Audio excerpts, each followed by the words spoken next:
Iya, ya tema dari firman Tuhan ya hari ini adalah doa itu meneguhkan iman. Ya, ini adalah tema gereja di tempat ini, saudara. Doa meneguhkan iman. Mungkin kita bertanya, loh, kenapa sih iman itu harus diteguh-teguhkan? Berapa banyak dulu di sini yang sudah beriman? Tolong angkat tangan. Yang sudah beriman, ya, puji Tuhan. Semua beriman dong. Kalau enggak beriman kan pulang aja ya, enggak ada di sini. Nah, pertanyaan yang berikutnya, siapa yang percaya bahwa imannya itu teguh? Nah, mulai ragu ini yang angkat tangan. Tadi yang beriman semua, begitu ditanya yang teguh imannya berapa banyak? Nah, mulai memang tidak sembarangan menjawab iman itu teguh. Karena ya keteguhan iman itu kan harus lewat ujian. Amin. Dan iman itu memang ya harus kita sendiri yang berusaha untuk meneguhkan iman. Karena Alkitab berkata begini, saudara, Ibrani pasal 11 ayat yang ke-6. Coba kita baca bersama dulu. Ibrani pasal yang ke-11 ayat yang ke-6. Firman Tuhan di sana berkata demikian, saudara. Baca bersama, tetapi tanpa iman tidak mungkin orang berkenan kepada Allah.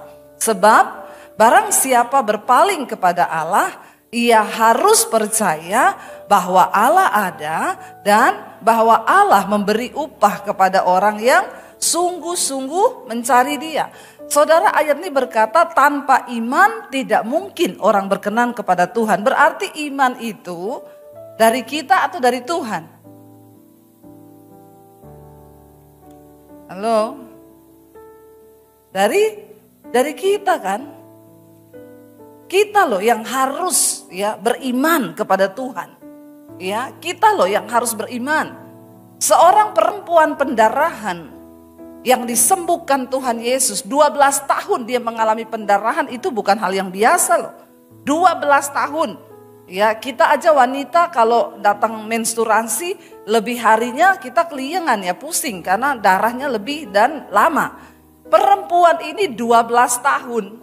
Ya, dia mengalami pendarahan yang begitu parah dan Alkitab berkata dia sudah berobat ke semua dokter loh, bukan nggak ada usaha loh. Dia berobat dari satu dokter, bahkan Alkitab mencatat semua yang dia punya kekayaannya habis buat berobat. Tapi waktu dia mendengar tentang Yesus, imannya timbul. Ada rasa percaya bahwa Yesus sanggup menyembuhkan. Lalu ketika imannya timbul, ya Alkitab berkata dia dengar bahwa Yesus akan datang di kotanya. Dia melangkah dengan iman. Saudara, orang yang pendarahan 12 tahun itu pasti keliengan, pusing, ya, vertigo loh. Ya, saya ini termasuk orang yang kurang darah, saudara, darah rendah. Ya, jadi kalau pas lagi benar-benar drop itu, aduh ya, kalau vertigo tuh parah, saudara. Dan itu pusing, mual, bercampur semuanya. Nah, saya bayangkan nih perempuan 12 tahun. Tapi karena ada iman itu yang menggerakkan dia untuk berjumpa dengan Yesus, dia datang. Dan yang luar biasa, ketika dia menjamah dengan iman, kan dia bilang di dalam hatinya, asal ku jamah jubahnya, aku sembuh. Itu imannya. Dan benar ketika dia menjamah Yesus di tengah kerumunan orang banyak, Alkitab berkata seketika itu juga dia sembuh. Saudara, ketika dia sembuh, Yesus itu berpaling dan bertanya kepada murid-muridnya, siapa yang menjamah aku? Dan murid-muridnya berkata, hello, please deh. Ini ribuan orang yang ikut engkau. Bukan hanya menjamah, semua orang berdesak-desakan, pengen memegang engkau dan semua orang pegang engkau. Tapi kau bertanya siapa yang jamah? Lalu Tuhan bilang, enggak, memang banyak orang yang menjamah aku. Tapi ada satu jamahan yang berbeda, yang menarik kuasaku keluar dari tubuhku. Wow, enggak, saudara? Banyak orang ikut Yesus, tapi hanya sedikit yang datang dengan iman. Makanya hanya sedikit yang mengalami mujizat. Tidak semua orang Kristen mengalami mujizat. Maaf, kalau imanmu redup, apalagi imanmu mati. Ayat ini dengan jelas berkata, tanpa iman tidak mungkin orang itu berkenan pada Tuhan. Lo berkenan aja kagak, apalagi mengalami mukjizat. Ya, lalu Tuhan Yesus berkata, pernah ada sebuah jamahan yang berbeda. Saya mau tanya, kira-kira sebenarnya Yesus tahu nggak? Tahu. Tapi kenapa Yesus harus bertanya agar murid-murid mendapatkan sebuah pengalaman bahwa tidak semua orang yang mengikut Yesus itu benar-benar akan mengalami kuasanya, saudara. Lalu Tuhan bilang ada satu jamahan yang berbeda yang menarik kuasaku keluar dari tubuhku. Lalu dengan takut perempuan itu menjawab, akulah. Karena aku ini pendarahan 12 tahun. Aku sudah berobat kemana-mana. Tapi dengan iman aku berkata, asal ku jamah jubahmu, aku sembuh. Dan Yesus berpaling kepada dia. Yesus tidak ngomong begini, saudara, perhatikan baik. Yesus gak ngomong gini, kuasaku sudah menyembuhkan engkau. No, Tuhan bilang apa? Imanmu. Imanmu yang menyembuhkan engkau. Wow enggak, saudara? Jadi memang iman itu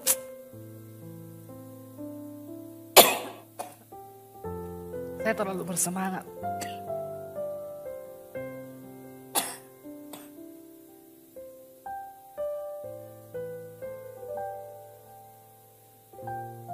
Iya. Saudara, iman itu sesuatu yang luar biasa banget loh.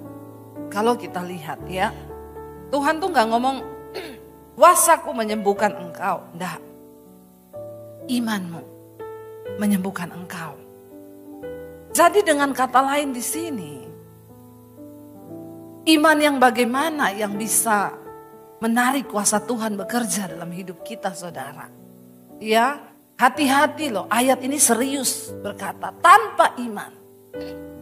Dan begitu banyak ternyata orang Kristen yang tiap minggu ke gereja. Ya, imannya redup, bahkan banyak yang imannya mati. Makanya kita kalau ketemu, gimana Pak? Ya, begini-begini aja lah. Mau di apa lagi? Memang keadaannya sudah begini kok. Kita sering mendengar banyak orang begitu. Padahal Kristen, setiap minggu dia ke gereja.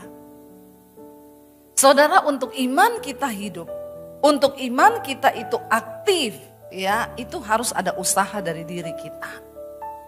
Ya, salah satunya itu doa. Doa itu meneguhkan iman. Ada banyak hal yang dapat meneguhkan iman, tapi salah satunya itu adalah doa. Mari kita lihat bersama Yakobus pasal yang pertama. Yakobus pasal yang pertama, ayat yang ke-5 mulai sampai dengan ayat yang ke-8.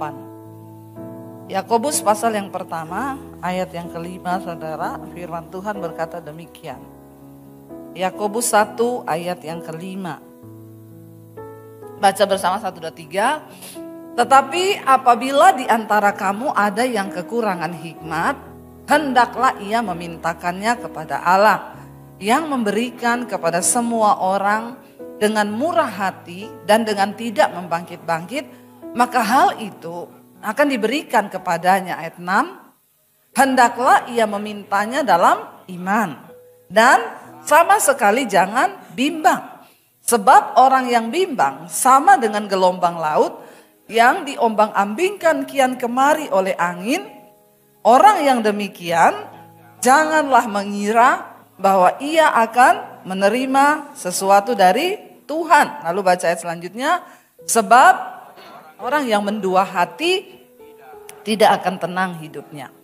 Saudara, ya, kalau kita lihat ayat 5 tadi dikatakan, jika ada di antara kita, ini kan tentang hikmat ya, yang kekurangan hikmat. Coba diganti ya, kekurangan apa saudara hari ini? Uang ya, langsung ada yang jawab uang. Ya, jika ada di antara kamu yang kekurangan uang, tadi kan kesaksiannya Pak Halim ya. Tadi kesaksiannya kan sama toh, pas Covid ya, deg-degan, gaji staf harus dibayar. Padahal dari pemerintah nggak tahu ada turun atau tidak. Ya, bahkan tadi sudah beli lelangan, saya waktu itu diminta lukisan saya Pak. Tapi kebetulan saya belum melukis hari-hari ini ya. Ya diminta ya Bapak dengan iman kan mau membeli satu karya seni untuk uangnya dipakai buat pembangunan. Ya padahal ya Pak Halim tadi bilang ya uang segitu ya mungkin ada tapi kan itu masuk di luar cadangan yang lain kan. Tapi Bapak percaya dengan iman, berarti kan sama aja kita ganti di situ jika ada di antara kamu yang kekurangan uang. Banyak orang itu saudara kalau mendengar khotbah gini, saya lihat khotbah-khotbah saya itu ditayangkan di Instagram, di YouTube, ya enak aja loh. Utang kok minta Tuhan turut bekerja. Ya makanya kau enggak pernah mengalami mujizat. Karena kau enggak percaya bahwa Tuhan itu sanggup. Saya kan sering bersaksi, dulu saya dikejar debt collector. Ya, saya pernah rasakan dikejar debt collector saudara. Bukan karena saya enggak mau bayar utang. Memang enggak ada duit buat bayar. Bukan saya memang sengaja ngutang supaya saya enggak bayar. Bukan, memang Tuhan izinkan. Ya, lancar-lancar tiba-tiba terjadi sesuatu. Hidup ini kan berjalan, kita nggak pernah tahu apa yang akan terjadi ke depan kan. Tiba-tiba saya nggak bisa bayar, ya nggak bisa bayar waktu itu nggak ada pelayanan, ya dikejar debt collector, ya pintu pagar saya ditendang saudara, dimaki-maki saya, ya saya tidak menghubungi orang tua saya tidak menghubungi mertua saya tidak menghubungi ipar saya duduk berdoa di kaki Tuhan, ya secara manusia. Kita mungkin berpikir, bisa nggak sih Tuhan menjawab? Bagaimana mungkin Tuhan menjawab? Saya berdua dengan suami waktu itu duduk, kita hitung utang kita berapa yuk? Sekitar 80 juta. Zaman itu saudara, berapa puluh tahun lalu? Ya kira-kira, saya mau tanya sama saudara, 80 juta hari itu, Tuhan bisa nggak kasih? Saudara semua terdiam kan? Karena saya juga waktu itu nggak bisa mikir.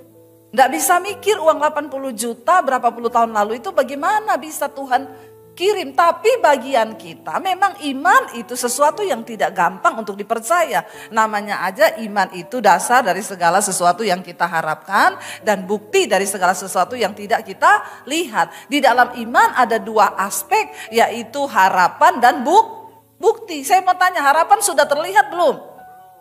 Namanya juga masih ya berharap. Tapi kita bersyukur punya Tuhan yang tidak PHP. Toh? Kalau orang kan PHP atau pemberi harapan palsu. Tapi kan Tuhan harapannya tidak palsu. Ya. Jadi iman itu ada harapan tapi juga ada bukti bahwa engkau sudah menerima. Makanya tidak gampang beriman. Dan tidak semua orang itu memang mau meneguhkan imannya. Karena manusia itu suka yang masuk akal. Sementara Tuhan itu seringkali tidak masuk akal. Dan iman itu tidak masuk akal. Kami berdua hitung semua utang kami bentangkan di meja. Lalu kami berdua hitung 80 juta uang dari mana? Tidak mungkin saudara. Kita punya rekening 6 juta aja ting habis tiba-tiba mau ambil saldo minta maaf. Ya padahal itu gak hari lebaran loh. Terjadi di hidup kami. Kami duduk di kaki Tuhan kami tidak tahu bagaimana caranya. Hanya dengan iman kami percaya engkau berjanji Allahku akan mencukupi segala kebutuhanku menurut kekayaan dan kemuliaannya. Amin.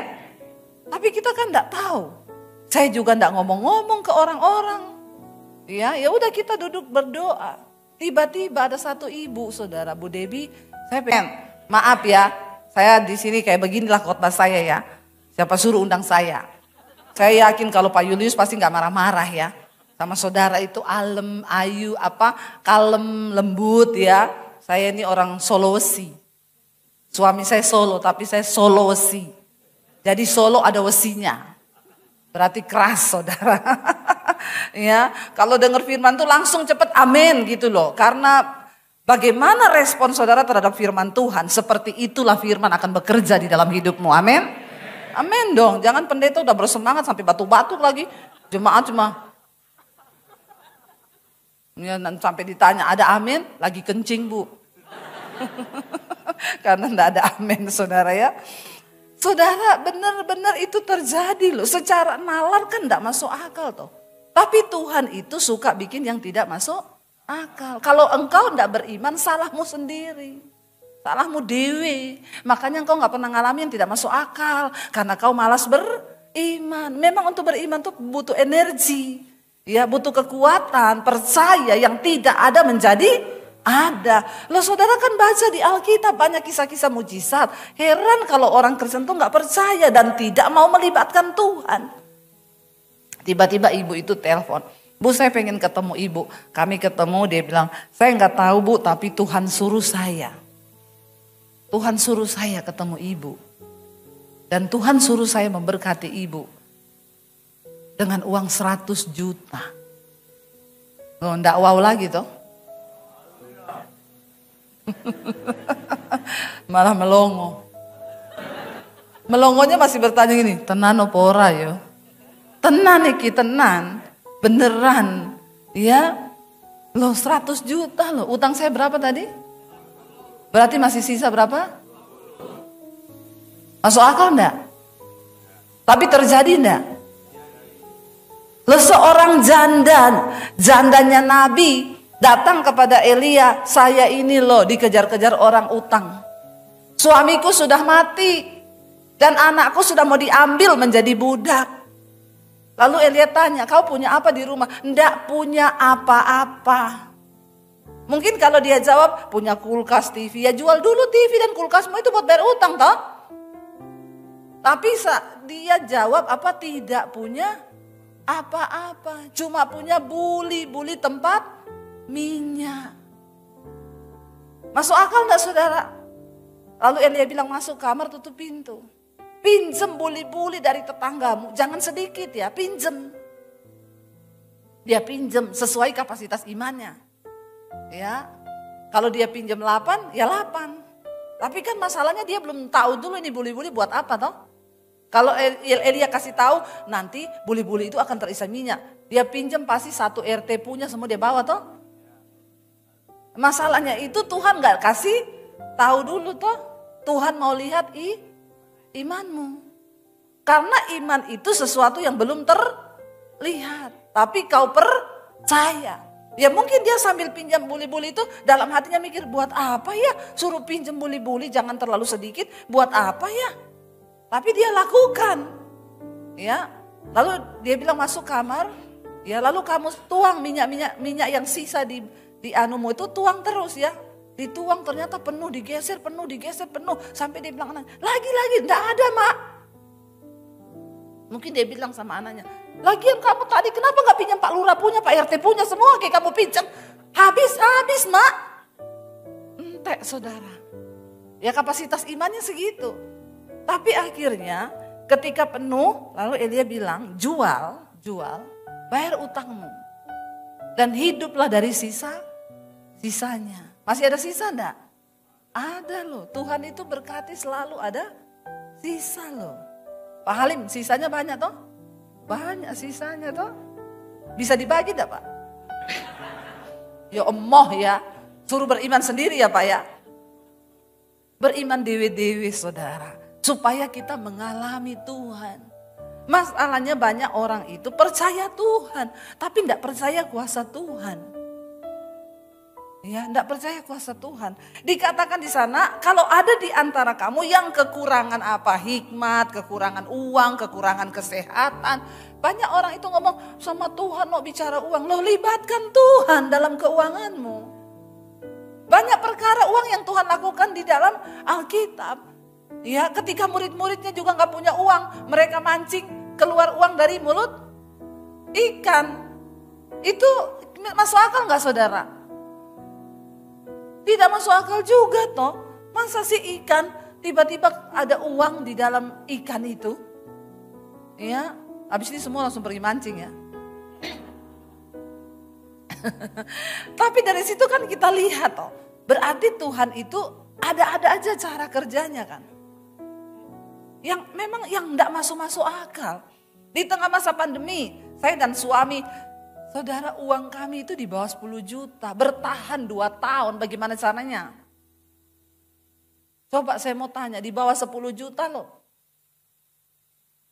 Saya belum kenal Pak Halim, belum kenal Pak Julius. Kalau udah kenal bisa Pak pinjam duit dong ya. Pinjam 100 dulu Pak, biar tali silaturahmi tetap terjaga. Sekarang kan banyak orang pinjam 100 dulu toh. Saudara, ya kita nggak tahu mau bertahan hidup bagaimana dengan uang di bawah 10 juta, anak 3, pandemi datang, pelayanan berhenti. Dan saya dan suami itu, Pak Halim masih bisa berharap ada gaji dari pemerintah. Saya dan suami ternyata kami ini terlalu berani percaya sama Tuhan. Kita ini ternyata tidak ada gaji bulanan. Loh kita ini tidak full time di satu gereja. Ya kayak tadi Bapak bilang, penginjil lepas kita Pak, bebas. Tapi juga ya memang gajinya juga terjun bebas. Memang harus pakai iman. Jadi penginjil bebas itu tidak gampang saudara. Ya gajinya itu harus pakai iman memang. Makanya kita ini tidak bisa kredit rumah, cicil rumah itu tidak bisa. Bang selalu tanya, ibu ada penghasilan? Ada. Dari mana? Dari sorga. Lah berarti slip gajinya bu. Kalau slip gaji ya namanya juga dari sorga, slip gajinya dengan iman mas. Oh jadi tidak ada, ya dengan iman. Kata masnya, maaf ya bu, bang belum terima slip gaji dengan iman.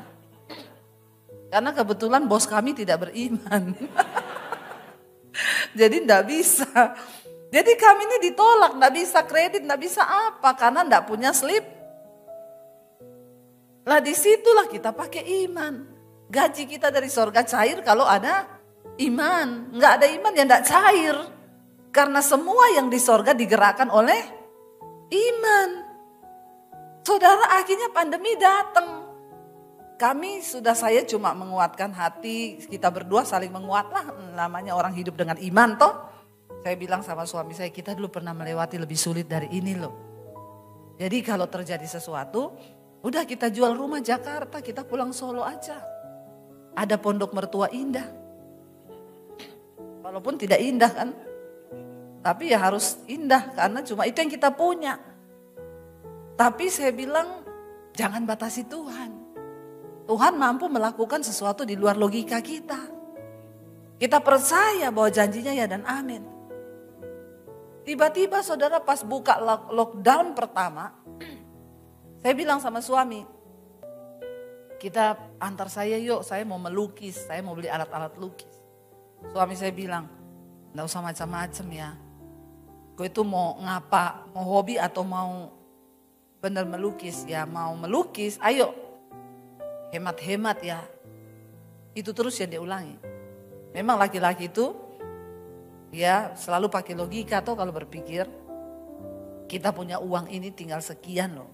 Gak tahu kita nih kalau gak hidup bagaimana. Ya udah ayo anterin. Kita ke Gramedia. Sampai di sana saya bilang, Mbak, kanvas yang paling gede ada? Ada Bu. Coba berapa ya Mbak? Dia langsung senggol saya. Shh. Kalau cuma mau belajar, beli yang 20 cm saja. 20 kali 10. Kapasitas imannya 20 kali 10. Saya bilang, Mbak, yang paling besar. Dia bilang, mahal loh.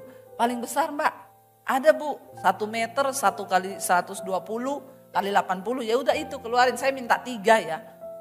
Terus saya minta tinta gini. Begitu bayar di kasir 3 jutaan lebih, suami saya syok. Dia bilang, saya bilang percaya aja lah, saya juga enggak tahu, enggak apa-apa lah ya. Kita beriman lah sama Tuhan ya. Karepmu. Akhirnya kita pulang. Malam itu saya ngelukis saudara. Suami saya lagi ngedit video, saya ngelukis. 2 jam selesai satu lukisan. Dia keluar, waktu dia masuk ke kamar, dia kaget, dia bilang, lukisan siapa ini? Saya bilang, ada siapa di sini? Ada siapa? Nggak mungkin loh, masih nggak mungkin loh saudara ya. Ya sudah 20 kali 10. Lihat saya melukis jadi, dia bilang lagi, nggak mungkin loh. Lah ada siapa di sini? Nggak ada siapa-siapa, cuma ada saya. Nggak mungkin loh sambil ngeliatin. Dalam hati saya, daripada kamu ndak mungkin tak foto lukisan saya, tak angkat di IG. Puji Tuhan, lukisan pertama saya jadi nggak jelek-jelek amat ya. Tiba-tiba ada inbox masuk, Bu, dijual ndak? Di tengah masa pandemi. Saya bilang saya ini bukan pelukis, Bu, ini lukisan pertama saya. Ya belum bagus dan saya juga ndak tahu harganya berapa. Tapi Ibu jual kalau saya beli, ya silakan. Minta nomor rekening ya Bu. Saya kasih, dia kirim bukti transfer 10 juta. Nah ini imannya mulai hidup. Begitu dengar 10 juta langsung hidup imannya. Ya, saudara, 10 juta saya kaget loh di tengah masa pandemi orang uang kita dari 10 juta kurang jadi 6 beli itu tinggal 3 juta. Saya datang sama suami saya bilang, "Say, lukisanku dibeli orang." Apa iya? Ini loh bukti transfernya saya liatin sama dia. Hah? 10 juta? Bukan 10 senti. 10 juta. Dia langsung bilang, "Ayo tak antar lagi yuk beli kanvas." Memang begitulah laki-laki itu ya, sulit untuk percaya bapak-bapak. Ya denger ya bapak-bapak, percaya sama Tuhan pakai logika, tundukkan juga logikamu kepada Tuhan, amin. Kau berpikir bisnismu secara logika begini. Libatkan Tuhan, sebab Dia sanggup melakukan sesuatu yang di luar akal logika kita, katakan. Jangan kau pakai akal logikamu bapak-bapak. Makanya survei membuktikan banyak laki-laki yang kena stroke. Ya benar, bukan apa-apa. Ukuran otak laki-laki itu lebih kecil daripada ukuran otak perempuan. Tapi survei membuktikan overload. Ya, memorinya kecil, yang ditampung banyak. Komputer, ya ini iPhone kita aja saya punya 1 tera itu. Gede. Tapi karena saya lebih banyak filenya, dia muncul terus, sudah full harus hapus yang lain. Masalahnya kan otak kita ini tidak diperintahkan hapus yang lain, hapus kekhawatiranmu, hapus puyengmu, hapus pusingmu. Jangan kau pikir semua dengan pikiranmu. Gak ada yang ingetin soalnya, tiba-tiba jebol, pecah pembuluh darah saudara. Karena waktu kau stres, hormon kortisol naik, darahmu mengental. Maka peredaran darah jadi lambat. Makanya Alkitab bilang hati yang gembira itu obat yang manjur. Orang yang gembira itu berarti percaya sama Tuhan. Amin. Jangan ya bapak-bapak. Karena ukuran otak laki-laki kecil, memorinya full. Ditambah memang enggak percaya Tuhan. Katanya sih percaya sama Tuhan Yesus. Tapi imannya mati, enggak hidup. Jadinya jebol. Ya itu handphone kalau kebanyakan, saya punya handphone itu kalau dia sudah bilang kepenuhan memorinya, kepenuhan hapus yang gak penting. Saya lupa hapus, besok mati pet. Tapi kan handphone masih bisa dihidupin lagi. Lah kalau orang mati pet. Ya, ini saya ingetin ya bapak-bapak, tolong ya. Karena laki-laki itu memang susah untuk percaya seringkali. Logikanya jalan. Akhirnya jadi saudara. Suami saya bilang, ayo kita beli kanvas lagi. Ya, saya ingat pertama pandemi anak saya bilang, "Mam aku kuliah loh." Aduh dek, orang udah mati semua dek. Kamu lagi mau bilang kuliah. Berapa kalau kamu kuliah? 70 juta. Aduh 70 juta uang dari mana? Tapi sini nak, percaya. Kalau memang Tuhan berkehendak kamu kuliah, enggak ada yang mustahil. Saya enggak mau bunuh iman anak saya. Saya bilang, "Mami secara manusia enggak bisa bayar. Kita ini hidup hari ini makan aja sudah bersyukur. 70 juta mami enggak bisa bayar. Tapi kalau Tuhan berkehendak, enggak ada yang mustahil. Percaya itu, doa aja." Akhirnya saya jadi rajin melukis toh. Lukisan yang kedua dibeli orang. 10 juta. Sampai lukisan yang keempat. Saya diundang pelayanan di satu kantor. "Bu, ibu sudah berani keluar, ini semua pendeta enggak ada yang berani keluar loh. Ya, ibu mau enggak? Ini kantor kami sudah buka bu. Dan kami butuh pendeta justru untuk menguatkan iman kami. Tapi pendeta semua enggak ada yang berani, katanya takut mati." Saya dengan alasan yang rohani saya bilang, saya doa dulu ya. Itu kan alasan paling rohani padahal. Ini saya sampai jam berapa ya? 7 menit lagi ya. Itu waktunya ada 7 menit lagi. Saudara, akhirnya saya tuh ya saya memang takut karena teman-teman juga bilang, teman-teman pendeta, Bu, ini yang mati banyak pendeta loh. Jangan keluar-keluar. Ini baru lockdown pertama buka, ini virus nggak tahu nih. Saya doa tanya Tuhan, Tuhan saya pergi apa enggak? Tuhan ngomong nggak tahu diri. Itu jemaat. Ya, mereka demi sesuap nasi kerja pergi keluar karena kalau mereka nggak keluar juga mereka mati, bukan karena corona tapi nggak bisa makan. Nah, kamu yang hamba Tuhan harusnya pergi di saat orang takut begini, kamu beritakan iman malah kamu takut. Saya telepon, oke saya datang besok. Ya, ibu berani mati hidup di tangan Tuhan. Kalau belum waktunya mati, tidak mati. Kalau sudah waktunya biar kau sembunyi di lubang tanah sekalipun, mati juga kau. Itu iman saudara, ya. Akhirnya saya pergi saudara, bukan mencobai, memang iman seperti itu toh. Saya pergi, waktu itu saya melukis yang keempat. Sekretarisnya bilang sama bosnya, Pak, Bu Dewi ini pelukis loh. Saya tendang kakinya saudara, karena saya lihat di situ lukisannya bagus-bagus. Ya, saya minder. Lalu bapaknya bilang, oh iya, sekretarisnya bukain itu saya Instagram. Ibu kayaknya ini lukisan terakhir ibu ya, ini sudah laku belum? Belum. Lukisan pohon ada bayangan di air. Dia tanya, apa arti lukisan itu Bu? Artinya gini Pak, seindah apapun kehidupan orang, selalu ada bayangan masa lalu kita di mana Tuhan pernah bekerja di sana sehingga kita jadi seperti yang hari ini. Wah bagus banget ya Bu, boleh nggak saya beli? Ya boleh Pak, silakan aja. Berapa? Terserah aja. Ya udah saya rapiin dulu ya. Udah berapa hari saya sudah rapiin, pas kasih frame. Sudah Pak, oh ya sopir saya biar ambil ya Bu. Malam itu dia kirim bukti transfer, saya buka 70 juta.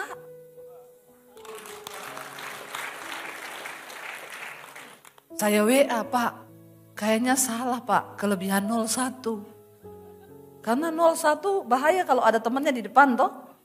Daripada saya sudah pakai duitnya terus dia bilang kelebihan, gawat saya mau ganti bagaimana saudara. Jadi saya bilang, dia bilang, oh enggak Bu, enggak kelebihan. Memang itu yang Tuhan taruh di hati saya. Saya bilang anak saya, Dek, kamu kuliah Dek. Ini jawaban 70 juta imanmu. Lo bener gak saudara? Saudara selama masa pandemi hampir 50 lukisan keluar. Yang beli dari Amerika, dari Belanda, dari Indonesia seluruh Batam, Manado. Saudara tahu ya, lukisan termurah itu 5 juta. Yang lain 10, 25, 30 juta, 45 juta, 50 juta, 75 juta tertinggi. Wow enggak? Wow. Masuk akal enggak? Saya bukan pelukis, saya ini dari SD. Makanya waktu saya mau beli kanvas, suami saya bilang, aku menikah sama kamu ini 20 tahun lebih ya. Aku enggak pernah lihat kamu tuh gambar. Terus tiba-tiba mau melukis si piye. Saya bilang, ya saya juga enggak tahu. Ya saya sih bisa gambar gunung, 2, sawah di tengah, jalan, matahari. Itu semua kan gambar kita semua kan dulu waktu SD toh. Lalu ada padi begini. Ya, tapi tiba-tiba Tuhan kasih di tengah masa pandemi. Saya enggak tahu, itu cara Tuhan pelihara kami. Ya, kalau tadi Pak Halim di pandemi Tuhan pelihara begitu, saudara, karena kita aktifkan iman, loh Tuhan itu menjawab, memberkati, menjawab doa itu dia juga lihat-lihat loh. Enggak semua, banyak orang berdoa tapi yang dia lihat tuh yang karena hanya iman yang akan mengetok pintu sorga. Biar kau berdoa ya siang malam kepala di bawah kaki, tapi kalau tidak ada iman, ayat tadi kan bilang tidak berkenan loh. Minta dengan iman. Dan ayat yang ke-6 tadi berkata apa? Jangan bimbang hatimu. Sebab orang yang bimbang sama dengan gelombang laut yang diombang-ambingkan kian kemari. Orang yang demikian tidak mungkin ya menerima sesuatu yang dari Tuhan. Ayat 7 bilang, kalau kau bimbang, ya kau doa tapi bimbang gak pakai iman, kau tuh seperti gelombang laut yang diombang-ambingkan kemarin. Sudah doa nih, Tuhan bisnisku Tuhan, tapi masa iya ya, gak mungkin loh, 1 M loh ini, gak mungkin. Saya di tengah masa pandemi ditelepon orang, Bu doain ya Bu, saya punya masalah ini Bu, suami saya meninggal, utang saya 200 miliar. Mau kecekik leher saya saudara. Yang utang dia, yang puyeng saya denger, cuma denger loh, denger tok. Ya puyeng saya denger tok itu 200 M itu ember atau miliar ya. Dan waktu dia telepon saya, ya saya cuma berdoa Tuhan kasih ayat buat dia. Lalu Tuhan kasih ayat itu Bu, ini yang Tuhan kasih ayat buat ibu ya. Bukan karena kuat dan gagahmu, tapi karena rohku kata Tuhan. Ibu imani dan pegang ayat ini ya. Saudara, berapa tahun berlalu saya ketemu dia, senyum-senyum, gimana Bu? Puji Tuhan Bu, selesai.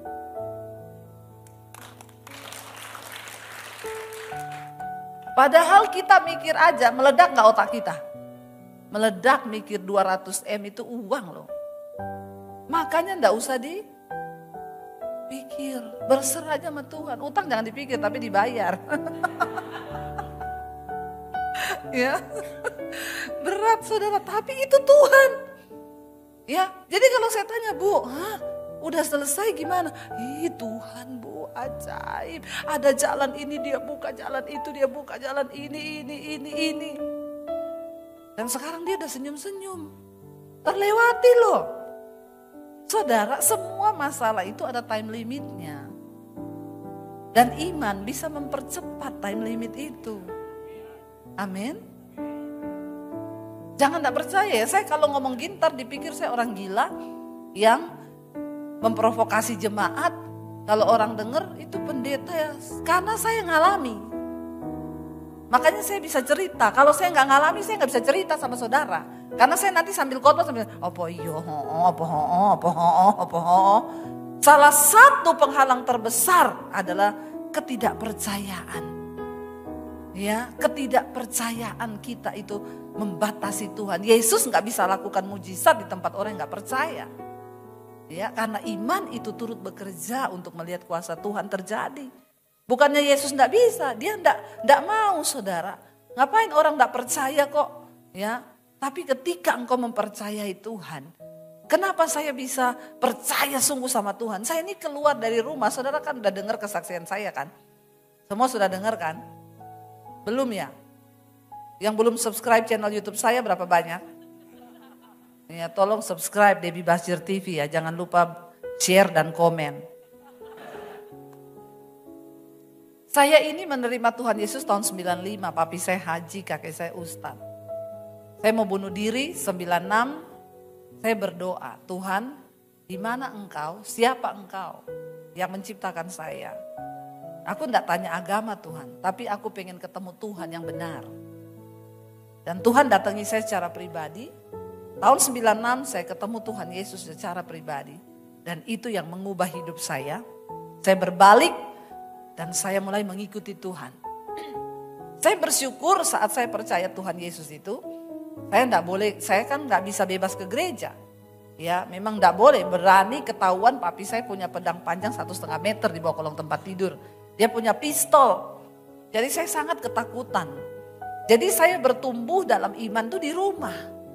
Lewat pembacaan firman Tuhan. Karena Alkitab berkata iman itu bertumbuh lewat aniaya dan pembacaan firman Tuhan. Makanya kalau saudara itu kurang dianiaya ya kurang beriman sih.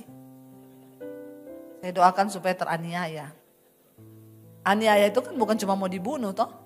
Saudara difitnah orang itu aniaya, bersyukur. Karena doa orang teraniaya itu didengar Tuhan. Mau doanya didengar? Sering-seringlah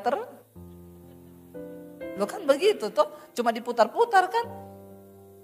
Harus begitu, percaya ya. Makanya suami, kau jangan sering-sering aniaya istrimu. Kalau dia teraniaya dia berdoa Tuhan dengar loh. Hati-hati ya. Dia cuma bilang Tuhan, suamiku itu loh Tuhan. Hajar Tuhan, habis bapak-bapak. Kalau dihajar Tuhan bahaya. Ya, iya betul. Saya tuh ngomong sama jemaat gitu, kalau ada jemaat yang, Bu, suamiku itu loh enggak bertobat. Ibu berdoa, sudah, doamu bagaimana? Tuhan, jamah suamiku. Jangan berdoa begitu, Bu. Apa, Bu? Tuhan, hajar suamiku.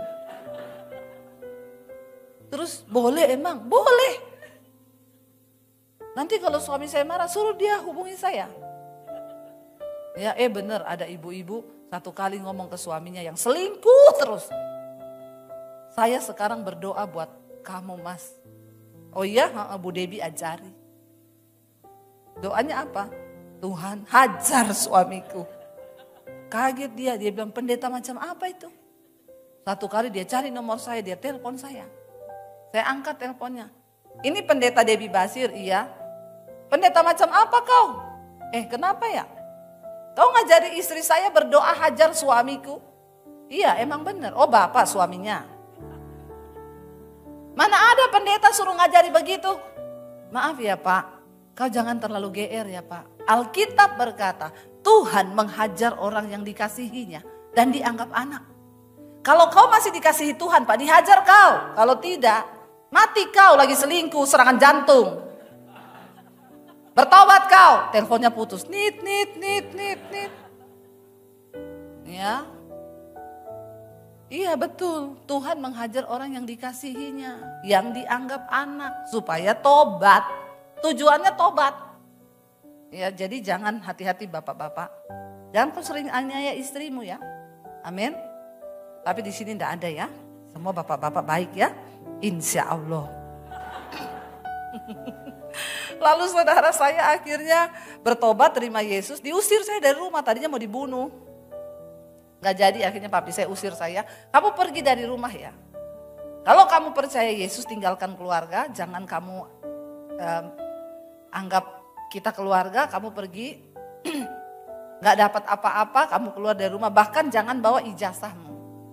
Karena yang kasih sekolah kamu tuh saya. Saya mau lihat Yesus kasih makan kamu pakai apa kalau gak ada ijazah. Saya keluar dari rumah tahun 96 saudara. Dengan air mata saya tinggalkan kota Poso. Saya ke kota Palu, saya nginap di kos-kosannya, sepupu saya mereka ngekos di satu rumah. Untuk bisa dapat makan, saya tinggal di situ, saya nyapu, nyuci, ngepel, masak di kos-kosan itu. Ya, jadi pembantu untuk numpang makan dan numpang tinggal. Air mata bercucuran, iblis ngomong goblok ikut Yesus kok jadi pembantu. Pulang ke keluargamu, bajumu dicuciin pembantu di sana. Saya bilang tidak iblis, aku telah dibeli dan hargaku lunas dibayar. Dan hidupku yang aku miliki sekarang adalah milik Kristus, bukan milikku lagi. Saya ikut Tuhan pakai iman, pakai dengkul. Tidak ada uang 1 sen pun. Tapi akhirnya sampai hari ini, saya melihat Tuhan pelihara, sudah selesai waktunya ya. Iya. Saudara, dan saya melihat bagaimana Tuhan bekerja. Ayat tadi berkata bahwa ya ayo saudara, imanmu, ya hidupkan kembali imanmu. Ya, orang yang demikian jangan mengira ia akan menerima sesuatu yang dari Tuhan. Ayat 8 tadi berkata di sana terakhir, sebab orang yang mendua hati tidak akan tenang hidupnya. Ya, jadi saudara mari, ya makanya khotbah-khotbah saya itu khotbah banyak kesaksiannya, karena memang yang saya alami bersama dengan Tuhan itulah yang saya khotbahkan. Ya.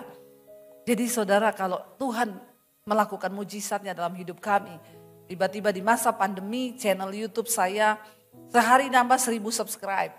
Sehari 1000, 2000, 3000. Ya, hari ini hampir 800.000. Saya berdoa tahun ini jadi 1 juta.